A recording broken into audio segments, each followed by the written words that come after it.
கர்த்தருடைய பரிசுத்த நாமத்திற்கு ஸ்தோத்திரம். இன்றைய நாளுக்கான தேவ வார்த்தை ஏசாயா 43 அதிகாரம் 5, 10 மற்றும் 11 வசனங்கள். பயப்படாதே, நான் உன்னோடு இருக்கிறேன். நான் உன் சந்ததியை கிழக்கிலிருந்து வரப்பண்ணி உன்னை மேற்கிலும் இருந்து கூட்டி சேர்ப்பேன். நானே அவர் என்று நீங்கள் உணர்ந்து என்னை அறிந்து விசுவாசிக்கும்படிக்கு நீங்களும் நான் தெரிந்து கொண்ட என் தாசனும் எனக்கு சாட்சிகளாய் இருக்கிறீர்கள் என்று கர்த்தர் சொல்கிறார். எனக்கு முன் ஏற்பட்ட தேவன் இல்லை, எனக்கு பின் இருப்பதும் இல்லை. நானே கர்த்தர், என்னை அல்லாமல் இரட்சகர் இல்லை என்று பிறந்த நாள் மற்றும் திருமண நாள் காணும் அனைவருக்கும் இயேசு கிறிஸ்துவின் நாமத்தினாலே வாழ்த்துக்கள். கர்த்தர் உங்கள் பலவீனங்களை மாற்றி உங்களுக்கு பலத்தை கட்டளையிடுவாராக.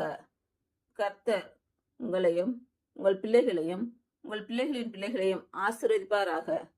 கர்த்தர் உங்களோடு இருந்து உங்கள் பணிகளையும் பயணங்களையும் ஆசீர்வதிப்பாராக.